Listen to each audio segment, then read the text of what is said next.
ભારતીયો વિદેશથી કેટલું સોનું લાવી શકશે? સોનાના દાગીના ઉપર જો 1 ગ્રામ કરતાં વધારે હશે તો કેટલી સજા થશે? વિગતવાર વાત કરીશું આ વિડીયો દરમિયાન. નમસ્કાર, હું જાનવી બારોટ, બી ન્યૂઝ ગુજરાતમાં આપનું હાર્દિક સ્વાગત કરું છું. વિદેશથી કોણ કેટલું સોનું લાવી શકશે એ વિષય ઉપર આજે આપણે ચર્ચા કરવા છે.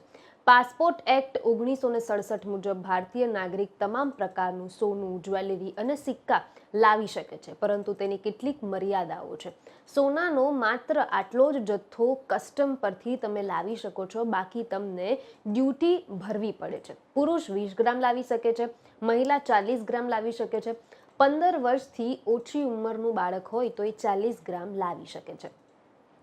મર્યાદાથી વધુ સોનું લાવવામાં હોય તો કેટલી ડ્યુટી ભરવી પડે છે? મહિલા અને પુરુષ બંને માટે વિદેશથી લવાયેલા વધારાના સોના પર ડ્યુટી વસૂલ કરવામાં આવે છે. જો નિયમ મર્યાદા કરતાં વધુ સોનું હોય તો તે મહિલાએ એરપોર્ટ ઉપર માહિતી આપવાની હોય છે. જો માહિતી ન આપી હોય, માહિતી છુપાવી હોય તો તેને સ્મગલિંગ પણ ગણવામાં આવે છે.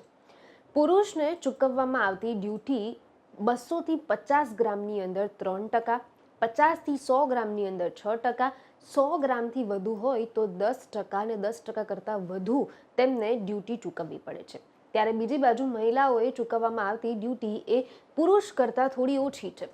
40 થી 100 ગ્રામમાં અંદર 3%, 100 ગ્રામથી 20 ગ્રામની અંદર 6% અને 100 ગ્રામથી 200 ગ્રામની અંદર 6% અને 200 ગ્રામ કરતાં વધુ હોય તો 10% અથવા તેથી વધુ ડ્યુટી ચૂકવવી પડે છે. દાણચોરીની દોષની અંદર કેટલા લોકોને કેટલી સજા થઈ શકે છે? જો બાળક તમારું 15 વર્ષ કરતાં નાનું હોય તો એને 5 લાખ રૂપિયાનો દંડ ભરવાનો આવે છે. જો એના કરતાં મોટું હોય તો એને આજીવન જેલ કેદ પણ થઈ શકે છે. આ સહિત વિદેશ પ્રવાસ પર આજીવન પ્રતિબંધ પણ મૂકવામાં આવે છે. તમારા વિઝા અને પાસપોર્ટ જપ્ત કરી લેવામાં પણ આવે છે. વધુ સમાચાર, વધુ વિગત સાથે ફરીવાર મુલાકાત કરીશ. હાલ મને રજા આપો. નમસ્કાર.